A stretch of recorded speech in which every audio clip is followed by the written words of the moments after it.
Hello aspirants, welcome to daily news analysis of The Hindu. Today the date is 17 January, so let's get started. And this session will be a bit longer because आज हमारे पास बहुत सारे काम के topics हैं. Okay, now first is ISRO executes the satellite docking places India into elite space club. Now यहाँ पर India बना है फोर्थ कंट्री जिसने ये एक्सपेरिमेंट करके दिखाया है after US, Russia and China. Okay, that is first thing. Second is यहाँ पे डॉकिंग अनडॉकिंग से आप समझते क्या है. देखिए यहाँ पर दो सैटेलाइट्स हैं हमारे पास, SDX-01, SDX-02. दोनों अलग अलग लॉन्च की गई सेपरेटली. फिर उनको ऑर्बिट में उनके बीच का डिस्टेंस धीरे धीरे रिड्यूस किया गया, 3 मीटर के भी क्लोज लाया गया.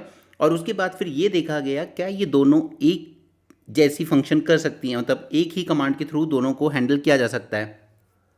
उसके बाद से फिर इनको वापस से दूर करके सेपरेट भी करके देखा गया. नाउ ये एक्सपेरिमेंट करके हमें क्या मिला. अगर आप इंटरनेशनल स्पेस स्टेशन को देखेंगे आज, तो वो कोई पूरा एक साथ लॉन्च नहीं हुआ था. ठीक है, पार्ट्स में लॉन्च हुआ, ऊपर जाकर वो एक दूसरे के साथ डॉक हुए. ओके, तो आज हमने ये जो अचीव किया है इसका फ्यूचर में रेफरेंस बहुत ज़्यादा होगा जब हम लोग अब भारत का खुद का अंतरिक्ष स्टेशन बनाने की बात कर रहे हैं. राइट, तो ये उसकी फ्यूचरिस्टिक एप्लीकेशन में सबसे इंपॉर्टेंट पॉइंट होगा. ISRO successfully executed A satellite docking experiment in early hours of Thursday, और हम लोग फोर्थ कंट्री बन गए हैं जिसने ये करके दिखाया है. SDX-01 जिसे चेजर का नाम दिया गया, SDX-02 जिसे टारगेट कहा गया, और ये दोनों लॉन्च किए गए PSLV C-60 से. India became the fourth country to achieve successful space docking. सबसे इंपॉर्टेंट जो होगा वो है फ्यूचर मिशंस में इसकी एप्लीकेशन, जैसे sending an Indian astronaut to the moon, sample return from the moon, and building and operating an Indian space station, क्योंकि पूरा स्पेस स्टेशन कोई एक ही बार में लॉन्च नहीं किया जा सकता. इसके अलावा in space robotics, composite spacecraft control and payload operations after the undocking, ये सब हमने परफॉर्म करके देखा. और सतीश धवन स्पेस सेंटर श्रीहरिकोटा से ये लॉन्च किया गया था 30 दिसंबर को. तो हम लोग इस टॉपिक को पूरा डिटेल में समझ लेते हैं आज. ओके, कंटेक्स्ट आप इसमें सेल्फ रीड कर सकते हैं. मुझे आपको कुछ बेसिक्स क्लियर करने हैं यहाँ पर. First is what is docking experiment. No, this ISRO is attempting to dock two satellites, that is SDX-01, SDX-02 in space for the first time. Okay, यहाँ पे हम लोग क्या करेंगे, we will bring the satellites closer together in orbit and joining them mechanically और electrically. तो यहाँ पे हमने उसे इलेक्ट्रिकली ज्वाइन करके देखा एंड सक्सेसफुल रहा, और हम लोग फोर्थ कंट्री बन गए after US, China and Russia. Okay, अगर हम डॉकिंग को डिफाइन करने की कोशिश करें यहाँ पर, docking is the process of manoeuvring two spacecraft into the same orbit, bringing them closer and joining them either manually or autonomously. Importance, it enables the assembly of heavy spacecraft in the space. अगर कल को हमें कोई बड़े spacecraft भेजने हो और parts में भेजने हो तो उनको असेंबल हम स्पेस में कर पाएंगे या नहीं, वो डिपेंड करता है इस मिशन पर. Essential for building the space stations like ISRO's planned Bharatiya Antariksh station. And third is crucial for missions requiring the multiple launches such as crewed lunar mission और sample return missions like Chandrayaan 4. इसका origin कहाँ से हुआ इस concept का.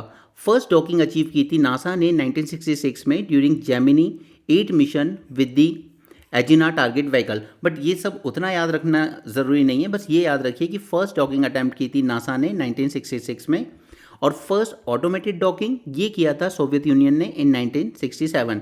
China ने भी demonstrate करके दिखाया इसको 2011 में. Now, why is ISRO conducting this mission now? तो अभी करने की वजह है लॉन्ग टर्म विजन.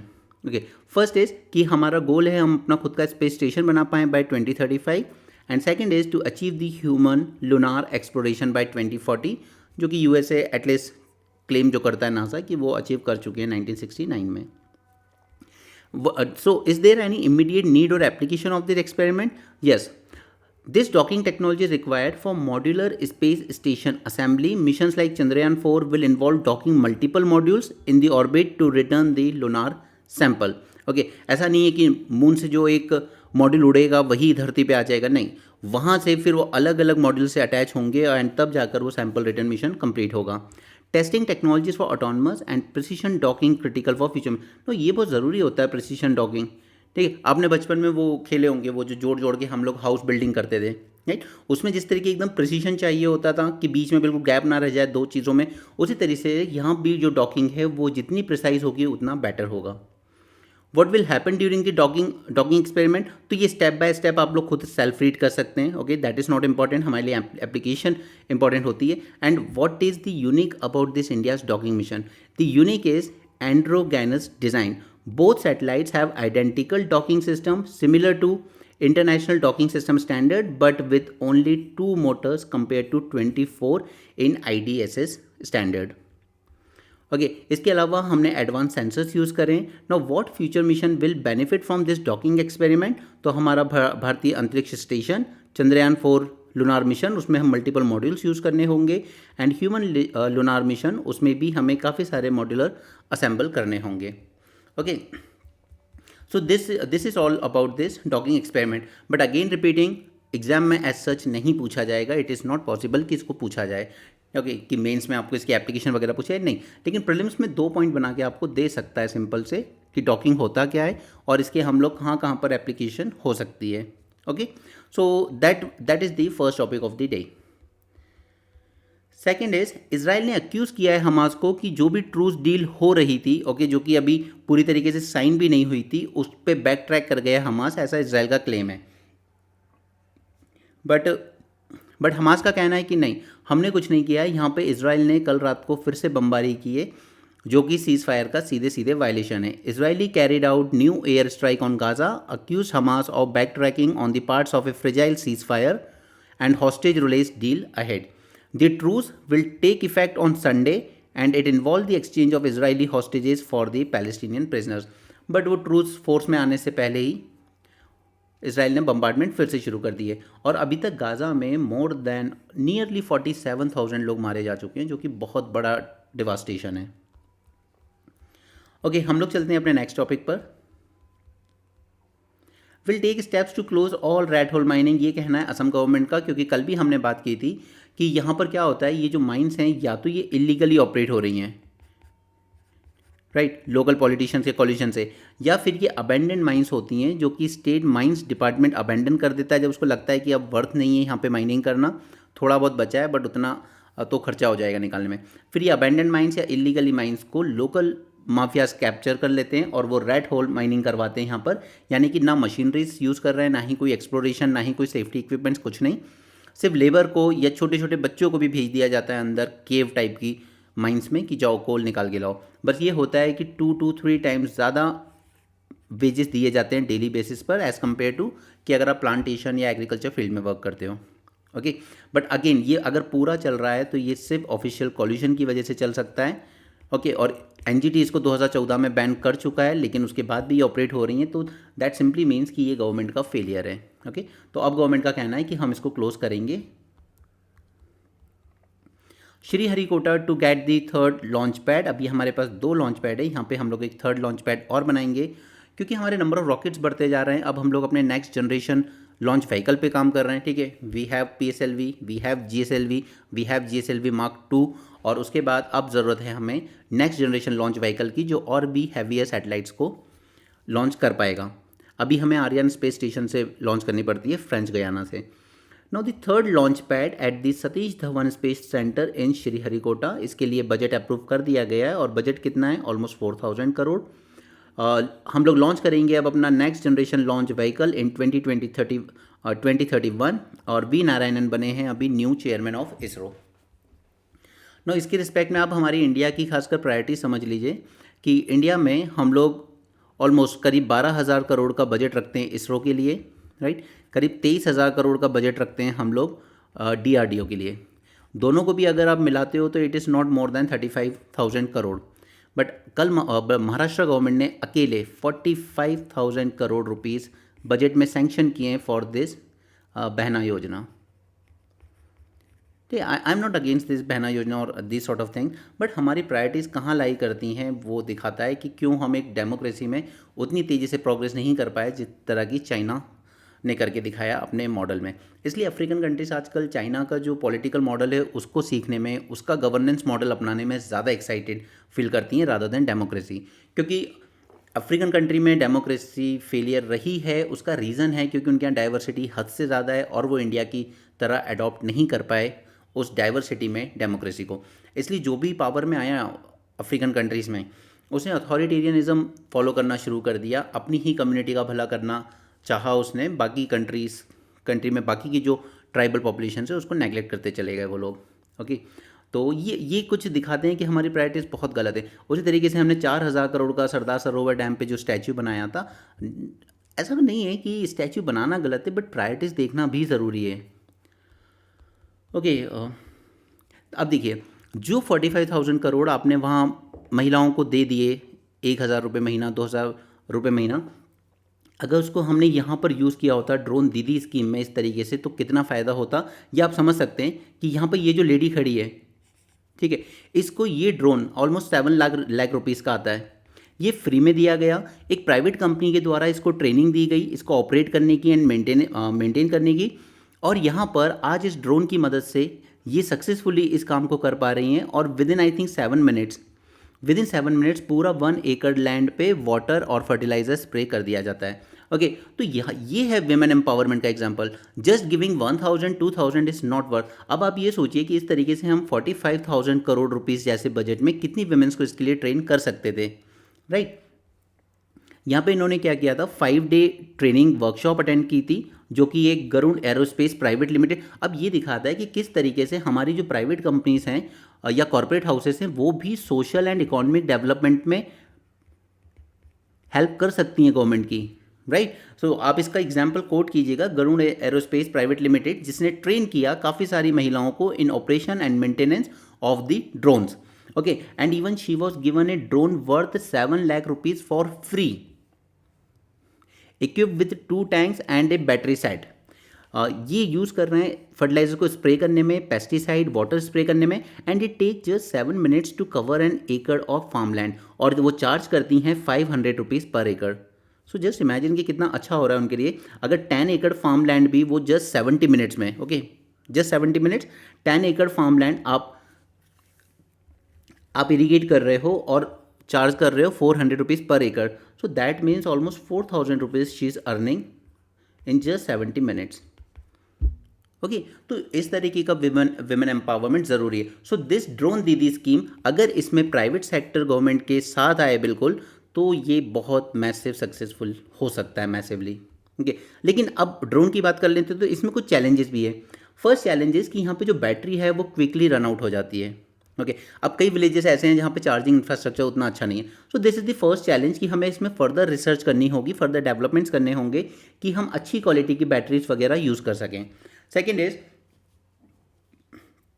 अब इसे अगर हम लोग वाटर और फर्टिलाइजर से फिल कर लेते हैं, उसके बाद इसको ट्रांसपोर्ट करना बहुत मुश्किल हो जाता है, बिकॉज इसका वेट बढ़ के ऑलमोस्ट 30 kg हो जाता है। No, from a women's perspective ये थोड़ा सा मुश्किल हो जाता है। ओके, ऐसा नहीं है कि 30 किलो का वजन विमेन उठा नहीं सकती, उठा सकती है, बट वो मैटर भी करता है कि आप जो चीज़ उठा रहे हो उसमें ग्रिप है या नहीं पकड़ने की ठीक से, राइट।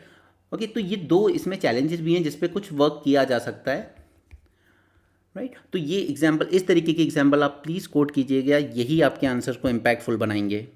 ओके, ड्रोन दीदी स्कीम पे मैं पहले भी पढ़ा चुका हूँ, तो मैंने आपको यहाँ पे नोट दे दिया। आई am not reading this for you, आप इसको सेल्फ रीड कर सकते हैं। व्हाट्सएप नंबर आपके पास ऑलरेडी है, वहाँ से ग्रुप में आपको हाईलाइटेड पेपर मिल जाता है। ओके, यहाँ पे ड्रोन प्रोवाइड किए जाएंगे to 14,500 selected women self help group during the period from 24-25 to 25-26 for providing the rental services to the farmers for agriculture purposes. Okay, but I don't think कि अभी तक इतने लोगों को पहुंचाया गया होगा, हालांकि इसका टर्म बहुत नैरो रखा गया, बट ऑब्वियसली बात है वो गवर्नमेंट एक्सटेंड करती रहती है, स्कीम तो एक्सटेंड हो जाएगी। बट ये दिखाता है कि स्कीम्स बहुत अच्छी हैं इंडिया में, लेकिन उनको एफिशिएंटली हम लोग इम्प्लीमेंट कर रहे हैं या नहीं कर रहे हैं, वो सब कुछ डिसाइड करता है। ओके, तो इसके कंपोनेंट्स क्या है ये आप रीड कर लीजिएगा, ये आपके प्रीलिम्स के लिए काफ़ी इंपॉर्टेंट हो जाता है, और जो ऊपर एग्जाम्पल है वो आपके मेन्स में कोड करने के लिए आपको काम आएगा। Okay, let's move on to next. Singapore के कंटेक्स्ट में जब हम लोग बात करते हैं, दो चीज़ें हमारे दिमाग में आती हैं। सबसे पहले, एक तो इसने स्किल डेवलपमेंट पार्क बनाया है हमारे साथ मिलके भोपाल में, हमारे यहीं बना हुआ है। ओके, क्योंकि हमें ज़रूरत है, हमारे यहाँ हार्डली 4% करीब वर्कफोर्स ऐसी है जो स्किल्ड है, फॉर्मली स्किल्ड, ठीक है। और जबकि कोरिया, जापान, सिंगापुर जैसे में अगर आप जाएंगे तो मोर देन 96% उनकी जो वर्कफोर्स है वो फॉर्मली स्किल्ड होती है। Okay, that is one thing. तो ये एक एरिया है जिसमें हम सिंगापुर की तरफ देख सकते हैं। दूसरा, हमारे स्मार्ट सिटी प्रोजेक्ट्स के लिए हम सिंगापुर की तरफ देखते हैं। फॉर एग्जांपल, आंध्र प्रदेश की जो न्यू कैपिटल बनी है अमरावती, उसमें सिंगापुर का ही सबसे ज़्यादा गाइडेंस रहा है। And third and most important thing is कि सेमीकंडक्टर जिसमें हम लोग सेल्फ रिलायंट बनना चाहते हैं, उसमें सिंगापुर के साथ कोलैबोरेशन हमारे लिए बहुत ज़रूरी है। Okay, and fourth one is fintech. Fintech में आपके दिमाग में आना चाहिए हमारा गिफ्ट सिटी। ठीक है, गिफ्ट सिटी के बीच में और सिंगापुर सिटी के बीच में, ठीक है, वो सिटी ही है सिंगापुर, वो देश बन गया, लेकिन उसका साइज़ अगर आप देखेंगे तो वो हमारे बेंगलोर से भी छोटी है। इन दोनों के बीच में अगर एक स्मूथ डेटा ट्रांसफ़र हो तो फिनटेक सेक्टर तेज़ी से ग्रो कर सकता है। सो दीज आर 4 इशूज़ जिन पे हम लोग कोलैबोरेट कर सकते हैं एक दूसरे के साथ। No see these things are not जो रट्टा मारी जाए या याद की जाए, दीज थिंग्स आर जो आपको नेचुरली आना चाहिए। ये it is more about brain storming कि आप सोचिए सिंगापुर जैसी कंट्री हमें कहाँ कहाँ हेल्प कर सकती है, right. The manufacturing of semiconductors and building A semiconductor ecosystem in India and a creation of new generation of technological solution. ठीक है, ये हैं जिन पे हम लोग एक्सप्लोर कर रहे हैं new initiative. Similarly we are exploring the possibility of data corridor between GIFT City and Singapore, so that हमारे जो फाइनेंशियल इंस्टीट्यूशंस हैं उनके बीच में data safely and trust basis पर ट्रांसमिट हो सके। ओके, क्योंकि इंडिया काफ़ी इंसिस्ट करता है ना डेटा लोकलाइजेशन, हम शेयर नहीं करेंगे दूसरी कंट्रीज़ के साथ, बट अगर ट्रस्ट है तो ठीक है, 2 कंट्रीज़ के बीच में किया जा सकता है। ओके, नो प्लीज़, ये जो आपकी मैगजीन्स होती हैं ना, मंथली मैगजीन, वो क्या करती हैं कि हर कंट्री के साथ, सिंगापुर हो, छोटी मोटी यमन हो, कतर हो, इनके साथ वो पूरा का पूरा सेशन करना शुरू कर देते हैं। मैंने आपको कतर और कुवैत के टाइम भी बताया था कि देखिए क्वेश्चन आएगा तो इंडिया गल्फ रिलेशन पे आएगा, एक एक कंट्री की मत पढ़ने बैठिए।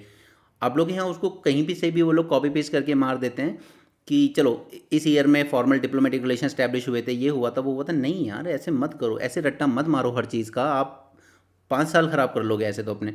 बी स्पेसिफिक, ये देखिए कि यूपीएससी क्या पूछ सकता है आपसे, किसके चांसेस बेटर हैं, किसके कॉस्ट बेनिफिट ज़्यादा है। वो इंडिया सिंगापुर आपसे नहीं पूछेगा, नॉट पॉसिबल। लेकिन आपको पता होना चाहिए कि अगर हमें कोलैबोरेशन करना है अलग अलग फील्ड में, तो हम किस कंट्री से क्या ले सकते हैं, किस कंट्री की क्या स्ट्रेंथ है, राइट। जैसे सेमीकंडक्टर में सिंगापुर के साथ साथ ताइवान की भी बहुत बड़ी स्ट्रेंथ है, राइट। तो ये सोचिए बस कि हम आसपास ये जो कंट्रीज़ हैं जिन पे डायरेक्ट क्वेश्चन नहीं आएगा एटलीस्ट, उनसे हम किस तरीके से अलग अलग सेक्टर में कोलैबोरेट कर सकते हैं। आगे चलते हैं हम लोग। इंडोनेशिया के प्रेसिडेंट हमारे चीफ गेस्ट होंगे। इसके बारे में बस एक बात याद रखिएगा, यहाँ पे फाइनलाइज की जाएगी deal for $450 million BrahMos supersonic cruise missile system.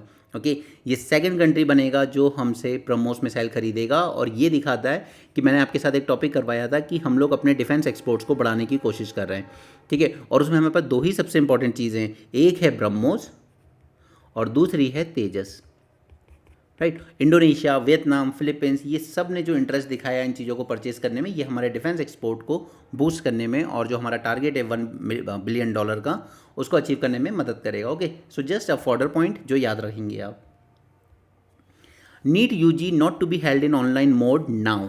अब ये होता है जब बिना सोचे समझे मुंह उठा के आप कुछ भी नियम बना देते हो ना यूनिक करने के लिए। ठीक है, ऑनलाइन चीज़ें कराना अच्छी बात है, डिजिटल यूज़ करना अच्छी बात है, बट पहले देख लीजिए क्या हमारे पास फुल प्रूफ उसके लिए सिस्टम तैयार है या नहीं। ठीक है, इन्होंने नीट अंडर ग्रेजुएट पहले कह दिया ऑनलाइन मोड में कराएंगे, अब कह रहे हैं कि हम ऑनलाइन मोड में नहीं कराएंगे। Okay, NEET undergraduate will continue to be conducted in pen paper mode. और कुछ ऐसे भी कार्टून्स हैं जो अच्छी अच्छी बड़ी डिबेट्स में आके, रिटायर्ड ब्यूरोक्रेट्स की बात कर रहा हूँ मैं, वो कहते हैं कि नहीं यूपीएससी का एग्ज़ाम भी ऑनलाइन मोड में कराइए आप। ओके, नॉट पॉसिबल यार, सब लोग उतने कंफर्टेबल नहीं है। एक पैसेज जब हम लोग पेन पेपर में में सॉल्व करते हैं हाईलाइट करके, बेटर फोकस होता है हमारा, वही आप कंप्यूटर स्क्रीन पे पढ़ने की कोशिश कीजिए, नहीं हो पाएगा उतना अच्छे से, राइट। और उसके बाद एक और महाशय थे, वो भी बहुत बड़े रिटायर्ड ब्यूरोक्रेट रहे, उनका ये कहना था कि आर्टिफिशियल इंटेलिजेंस यूज़ कीजिए इसमें। यानी कि एक बच्चा, सपोज कि यूपीएससी का पेपर है, एक बच्चे ने जो जो क्वेश्चन सॉल्व करता जाए, फिर अगला क्वेश्चन उससे भी हाई लेवल पे ले जाइए, ठीक है, वो भी सॉल्व कर ले तो उससे भी हाई लेवल का पूछिए, ताकि उसका जो आईक्यू है, उसकी जो इंटेलिजेंस है, उसके हिसाब से उसका टेस्ट हो। और जो इसको सॉल्व ना कर पाए उसको अगला क्वेश्चन थोड़ा लो लेवल का दीजिए, वो भी सॉल्व ना कर पाए तो उसके भी लो लेवल का दीजिए। तो इस तरह की बकवास बातें नहीं होती, मतलब प्रैक्टिकली पॉसिबल नहीं है यार। ओके, ये कॉम्पिटिटिव एग्जाम है, एनटीए कंडक्ट करता है ये test for National Medical Council. Okay, but not that important. Places of Worship Act ठीक है, इसको डिफेंड करने की कोशिश कर रही है कांग्रेस, क्योंकि 1991 में आया था और इसके रिगार्डिंग मैंने आपसे सारी बातें पहले कर ली है। लेकिन मैं यहाँ पे आपसे बात करना चाह रहा हूँ दो मस्जिदों के बारे में जिसको लेकर इशू चल रहा है कि आखिर अगर इस एक्ट ने ये कह दिया था कि 1991 में जब ये एक्ट पास हुआ था कि 1947 15 अगस्त जब हमारी आज़ादी मिली थी उस दिन जिस रिलीजियस स्ट्रक्चर का जो स्टेटस था वो वही रहेगा, वापस से कन्वर्जन नहीं किए जाएंगे। अगर वो मॉस्क था तो वो मॉस्क ही रहेगा, अगर वो मंदिर था तो मंदिर ही रहेगा, चर्च था तो चर्च ही रहेगा, उसको चैलेंज नहीं किया जा सकता। सिर्फ इसमें एक एक्सेप्शन रख दिया गया था, वो था हमारा राम मंदिर, राइट। लेकिन अब जब ये कह दिया गया है कि इसके अलावा और कोई रिलीजियस स्ट्रक्चर के जो करंट है उसको चैलेंज नहीं किया जा सकता, तो फिर आखिर ज्ञानव्यापी मॉस्क और ये सब क्यों चैलेंज हो रहे हैं? तो इसके रिस्पेक्ट में मैं आपसे बात करूंगा। मैं आपको प्लेस ऑफ वर्शिप एक्ट के प्रोविजंस फिर से नहीं बता रहा हूँ, वो मैं ऑलरेडी आपको बता चुका हूँ, ठीक है। एग्जाम्पशंस हमने डिस्कस किए थे कि जो डिस्प्यूटेड साइट थी अयोध्या की उसे एग्जाम्प्ट किया गया था इसमें, okay.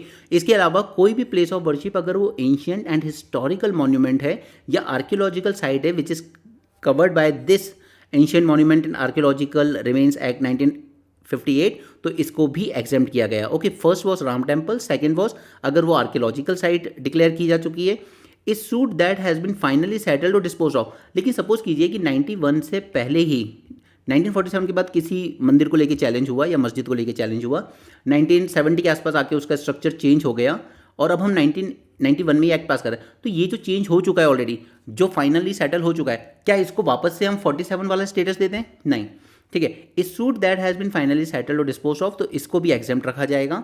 And any dispute that has been settled by the parties or conversion of any place that took place by acquiescence before the act commence, अगर दो पार्टीज ने आपसी सहमति से कोई कन्वर्जन कर लिया है उस साइट का, तो उसको भी एग्जाम्प्ट रखा जाएगा, राइट। तो ये 4 एग्जाम्पशंस याद रखना जरूरी है। क्रिटिसिज्म आप इसको सेल्फ रीड कर सकते हैं, मैं आपको सीधे लेके चलूंगा ऑनगोइंग केसेस ऑन ज्ञान व्यापी मॉस्क। आखिर ये कैसे चैलेंज हुआ? क्योंकि ये सूट फाइल किया गया 22 में in Varanasi district court by a group of Hindu women worshippers seeking to assert the right to worship deities they claim are still found on the premises of Gyan Vapi mosque. Okay, because they say that they have right to worship Ma Shringar Gauri, Ganesh, Hanuman, other visible and invisible deities within the premises of the mosque. Okay. Also pending in another batch of suit filed in 1991 seeking a declaration that a part, ठीक है, पूरी मस्जिद नहीं but a part of the site of Gyanvapi mosque belongs to lord Vishweshwar, ठीक है। ये suit भी पड़ा हुआ है 1991 से। The main basis for this suit is that Hindu site says that an old temple of Lord Vishweshwar lies at the centre of ज्ञान व्यापी कंपाउंड, ठीक है। तो इस बेसिस पर इन लोगों ने क्लेम तो कर लिया, तो क्या कोर्ट इसको गिरा देगा कि ये 1991 एक्ट के बाद आप चैलेंज कर रहे हो? अभी तक कोर्ट ने जो ऑर्डर दिए हैं, the court orders have favoured the position that these suits are not barred by Place of Worship Act. तो फिलहाल यहाँ पर कोर्ट का कहना है कि ये सूट्स बिल्कुल फाइल किए जा सकते हैं, these suits are not barred by the Places of Worship Act, यानी कि अब इस एक्ट को खुद कोर्ट सीरियसली नहीं ले रहा है। On district court order Archaeological Survey of India has conducted a survey of the premises, और इसने अपनी जो रिपोर्ट सबमिट की है वाराणसी डिस्ट्रिक्ट कोर्ट में, it claims that yes temple existed there prior to the construction of the mosque, okay. तो फिलहाल के लिए 2 चीज़ें इंपॉर्टेंट हैं। पहला, कोर्ट ने कहा कि सूट्स बिल्कुल बार नहीं किए जाएंगे इस एक्ट के अंडर में, एंड सेकेंड, एएसआई की रिपोर्ट कहती है कि यस टेम्पल एग्जिस्ट करता था यहाँ पर, ओके। तो subsequently court has allowed the conduct of Hindu prayers at a cellar on the premises, उस मॉस्क के प्रेमाइसेस के पर्टिकुलर एरिया में प्रेयर्स अलाउ कर दी गई हैं, राइट। तो ये बात हुई ज्ञानव्यापी मॉस्क वाराणसी की। Next case is with respect to Mathura Shahi Idgah. इसके बारे में क्या है? तो the suits in Mathura pertain to Shahi Idgah mosque that stands adjacent to the Krishna Janmabhoomi temple there, ठीक है। जस्ट टेम्पल बना हुआ है, उसके जस्ट बाजू में ही मॉस्क बनी हुई है, एकदम चिपके हुए हैं दोनों। These suits claim that mosque was built over the birthplace of Lord Krishna, and the mosque committee, however, denies the allegation. The dispute was settled through a compromise between the Shri Krishna Janm Sthan Seva Sansthan and Shahi Idgah Trust in 1968 and implemented through a decree in 1974. यानी कि ये settle हो चुका था उस time, ठीक है, आपस में दोनों ने सहमति कर ली थी। As part of the settlement Sansthan had given up a portion of the land to the Idgah, और यहाँ पे जो कृष्ण जन्मभूमि संस्थान थी उसने एग्री किया था कि ठीक है ये जगह आपकी, ये हमारी।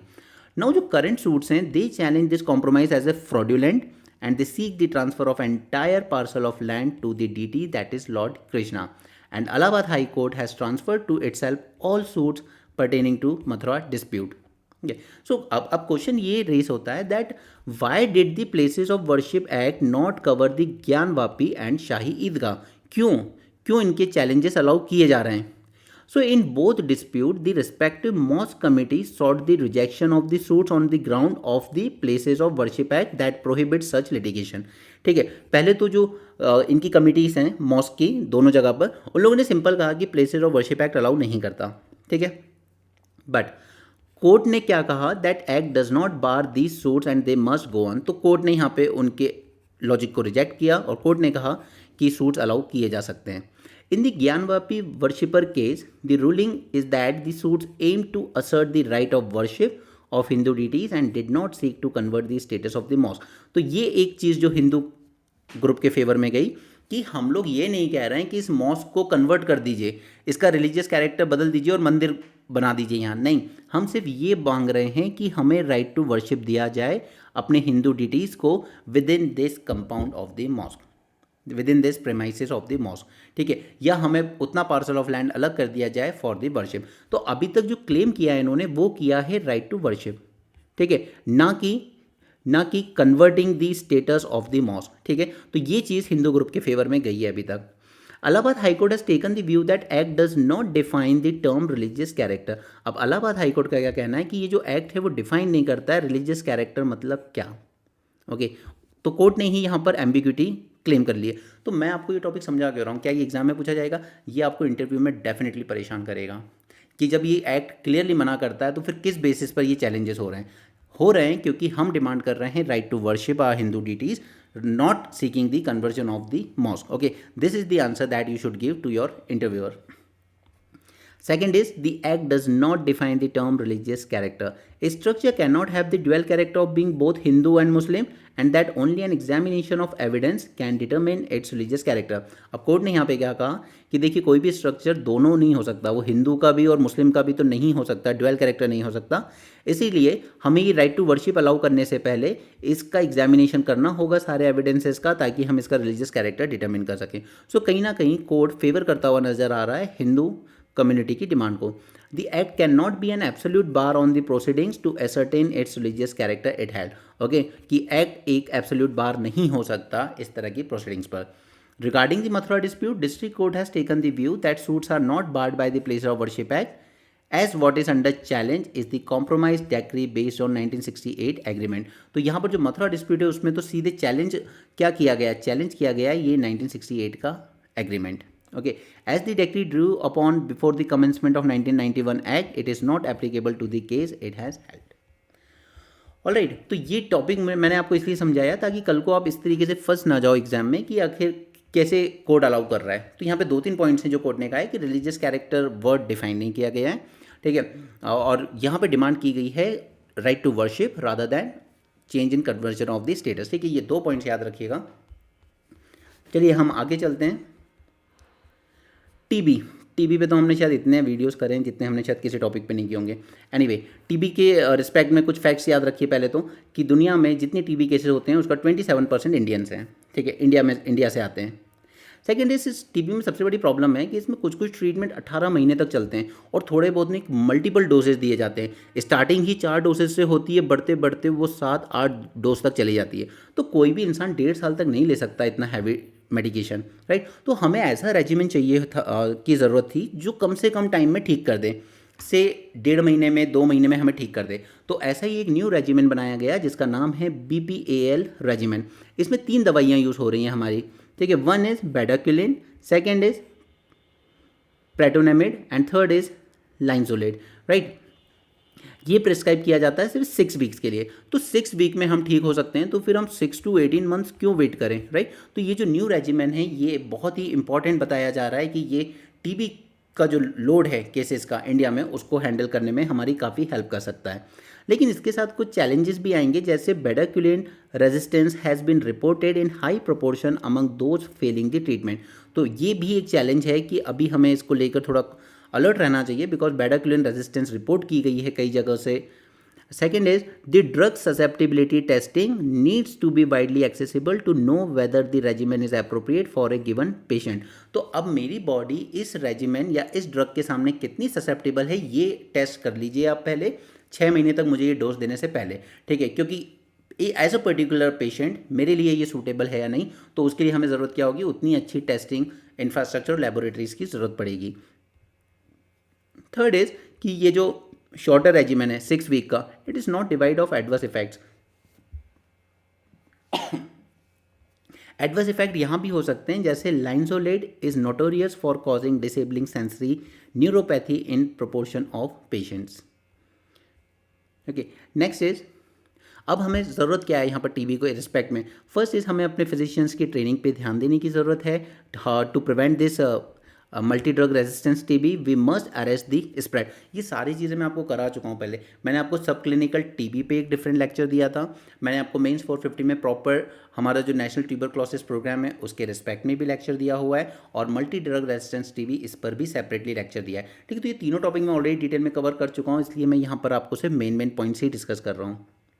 We need a large-scale, efficient and reliable public-private partnership to ensure the access to these regimens while preventing their abuse by making them indiscriminately available.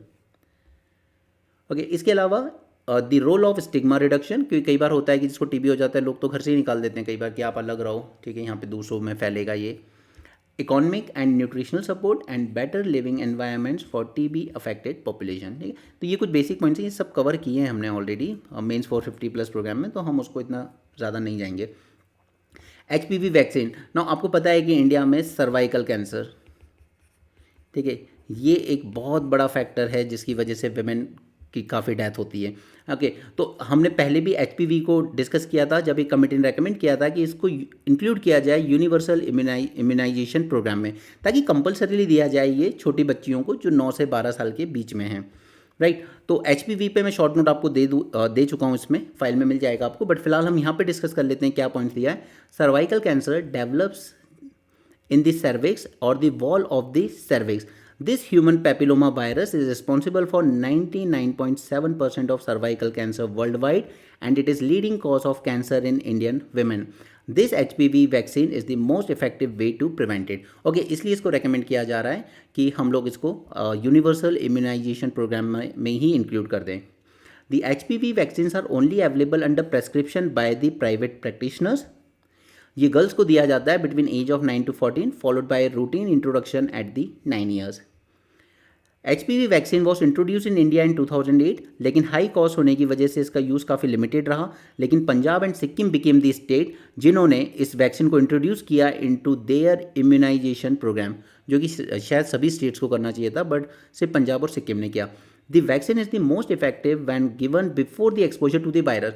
अब ऐसा नहीं है कि आपको ये हो गया HPV वायरस आपकी बॉडी में आ गया उसके बाद वैक्सीन दोगे, तब ये इतना एफिशिएंटली वर्क नहीं करेगी। ये सबसे ज़्यादा इफेक्टिव रहेगी उस एज में दे दीजिए 9 साल 10 साल की बच्ची को, ताकि वायरस से एक्सपोज होने से पहले ही उसकी बॉडी वो इम्यूनिटी डेवलप कर ले। The vaccine is safe and well tolerated and can be used in people who are immunocompromised or HIV infected.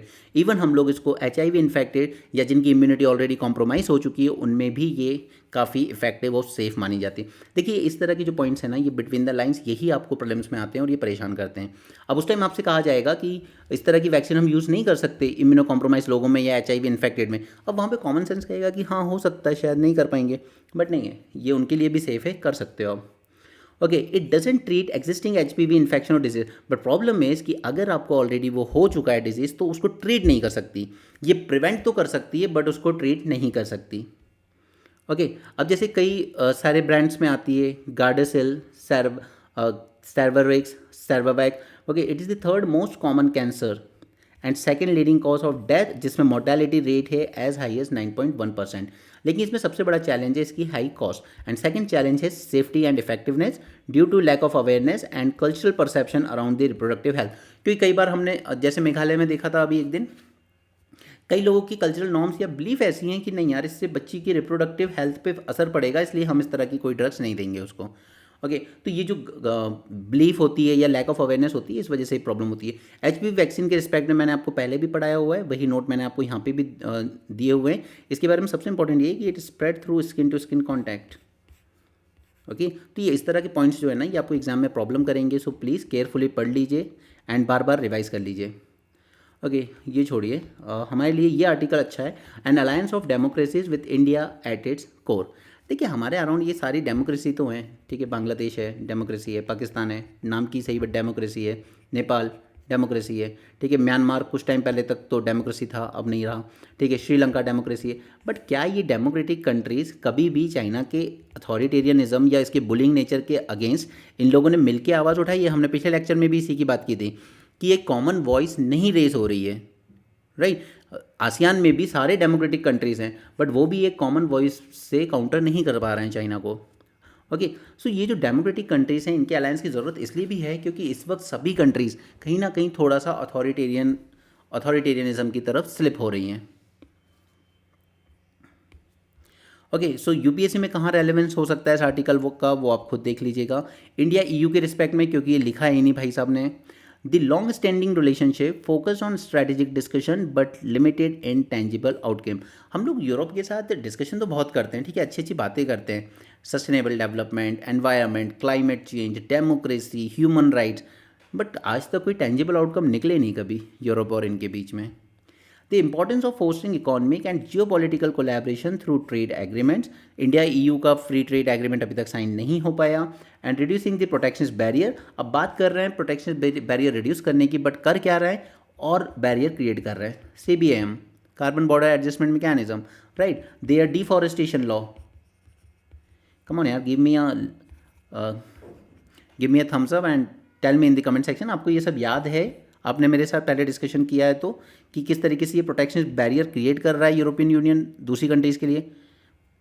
I just want to know कि आपने ये सब सुना है मुझसे पहले लेक्चर में या नहीं। Geopolitical significance, India's democratic structure and its position as a key player in global geopolitics make it a vital partner for Europe as well as USA. Okay, the highlight on India's independent foreign policy despite ties with Russia and China. ठीक है, ये तो India ने at least ये Russia Ukraine war ने एक चीज़ तो दिखाई है वर्ल्ड को कि इंडिया अपना स्टैंड अपने हिसाब से लेगा, वो किसी और के मॉरल प्रेशर में नहीं आएगा कि वहाँ पे लोग मर रहे हैं और आप रशिया को क्रिटिसाइज़ नहीं कर रहे। हाँ, नहीं कर रहे हम लोग। Okay, challenges in India EU cooperation, तो historical frustration due to India's ties with Russia and participation in BRICS grouping. Europe को कभी ये पसंद नहीं आया कि इंडिया रशिया के इतना क्लोज रहे और दूसरा ब्रिक्स ग्रुपिंग। पर इंडिया रशिया के क्लोज क्यों गया था?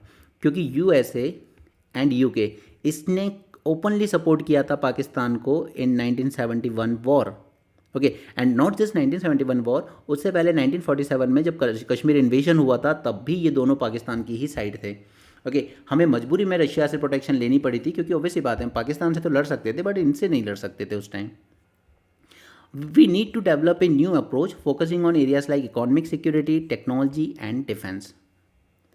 Reducing dependence on China. So the importance of breaking reliance on China for critical raw material and supply chain. मैंने आपको बताया rare earth elements, critical minerals, ठीक है, rare earth elements की processing, नियर मोनोपली लेके चलता है चाइना इन चीज़ों में, राइट। आर्टिफिशियल इंटेलिजेंस में चाइना जिस तेज़ी से आगे जा रहा है या रोबोटिक्स में चाइना जिस तेज़ी से आगे जा रहा है, कोई कंट्री मैच नहीं कर सकती उसको, ठीक है। तो सभी रिलाई करती हैं चाइना पर। हम लोग ड्रग्स बनाते हैं बहुत सारी, लेकिन उसका पूरा रॉ मटेरियल जिसे हम कहते हैं API, वो पूरा चाइना से आता है।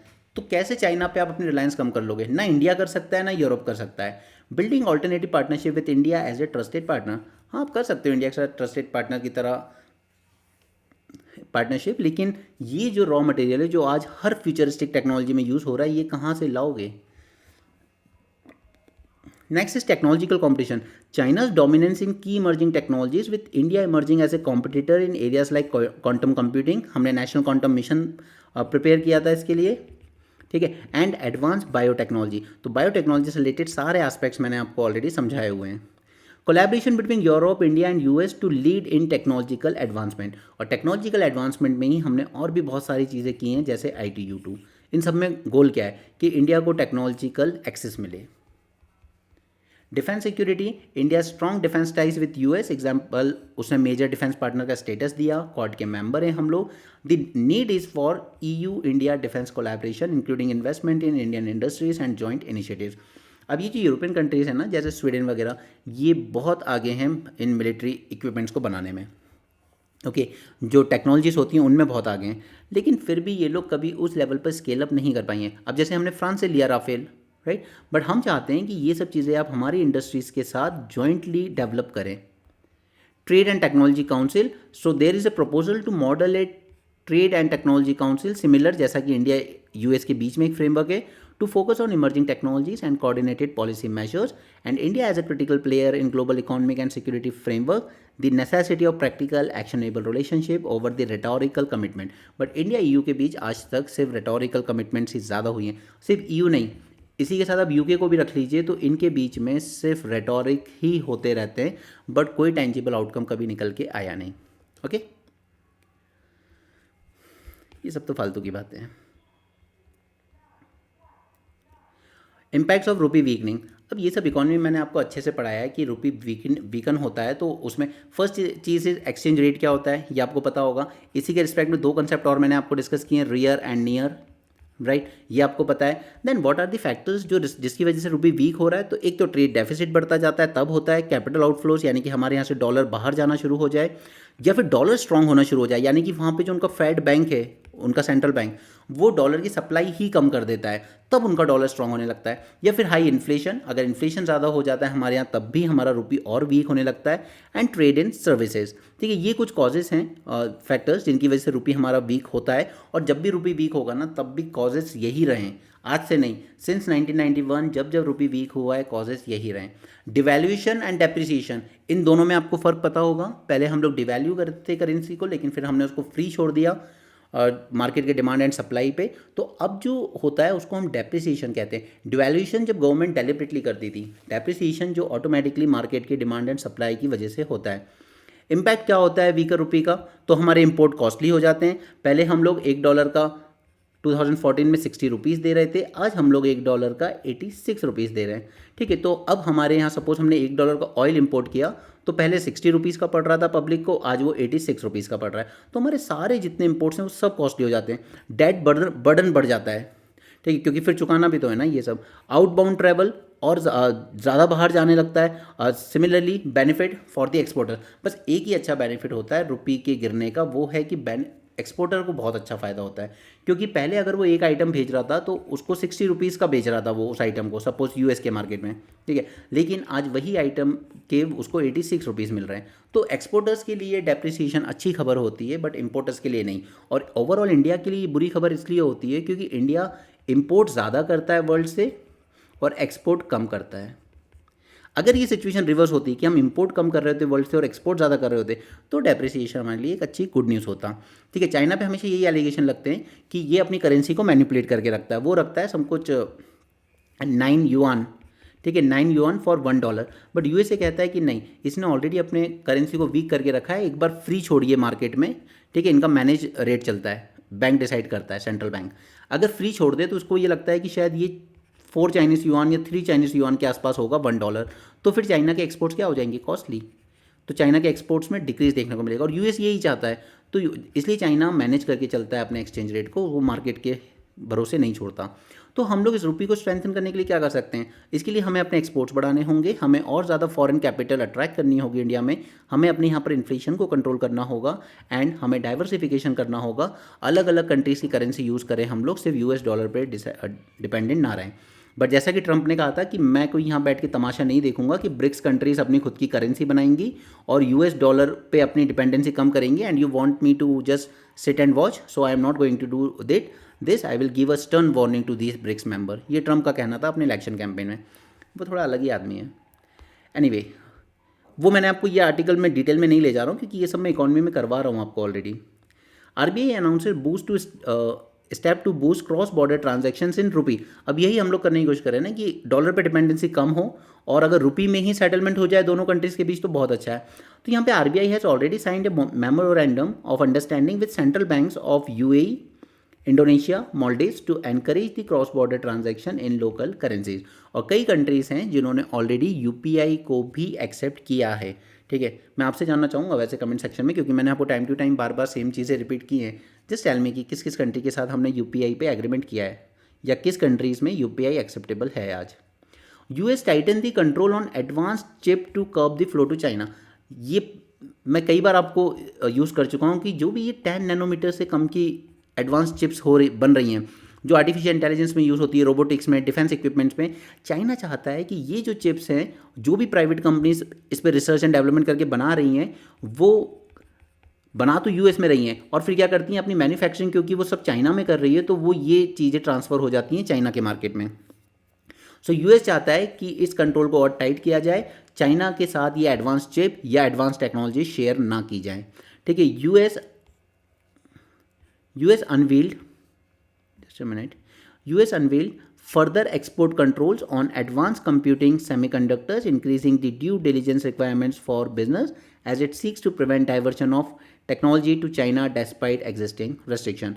ये और फ्रेश कर्व्स लगाए जाएंगे on artificial intelligence chip exports because it can be used to advance Beijing's military system and other technical capabilities। ठीक है, तो यूएस इसको लेके काफ़ी सेंसिटिव है, और इसने नीदरलैंड पे भी एक रिस्ट्रिक्शन लगाई थी कि आप भी एडवांस चिप शेयर मत कीजिए चाइना के साथ। देन यहाँ पे एक इनके लिए गुड न्यूज़ कह सकते हैं श्रीलंका के लिए, कि उन्होंने $3.7 बिलियन की चाइनीज़ एफडीआई ऑयल रिफाइनरी में अपने यहाँ पर अट्रैक्ट की है, क्योंकि इनके यहाँ बैलेंस ऑफ पेमेंट क्राइसिस काफ़ी चल रहे हैं। फिर ये सब फालतू के बोल बच्चन है, $10 बिलियन खर्च किए जाएंगे to rebuild the health system in Gaza. पहले डिस्ट्रॉय करो फिर उसको बनाओ।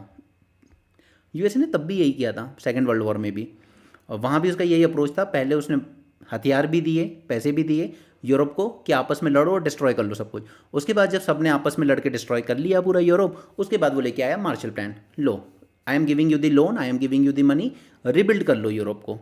ठीक है, तो यूएस के साथ यही प्रॉब्लम है। एनीवे, बाकी सब स्पोर्ट्स न्यूज़ है। सो आज थोड़ा लेंदी था discussion, but that's it for this session. And please do join the revision series because that will be really something game changing for you. Okay, because question जिस तरीके से मैं आपको यहाँ आर्टिकल्स में बताता हूँ, इन बिटवीन द लाइन से स्टेटमेंट्स उठाए जाते हैं। नो मैटर आप कितनी मंथली मैगजीन्स पढ़ लो, किस कोचिंग की पढ़ लो, बट जब तक आप न्यूज़पेपर इग्नोर कर रहे हो या न्यूज़ के आर्टिकल्स से आपने नोट्स नहीं बनाए, तो आप अपनी प्रिपरेशन से रिस्क ले रहे हो। ओके, सो हम पिछले 2 से 3 साल तक के करंट अफेयर्स के आर्टिकल्स, न्यूज़ आर्टिकल्स को गो थ्रू करेंगे, अच्छा कंटेंट लेके आएंगे आपके लिए। So do join the revision series. That's it for this session. Thanks for joining. Have a great day and keep learning.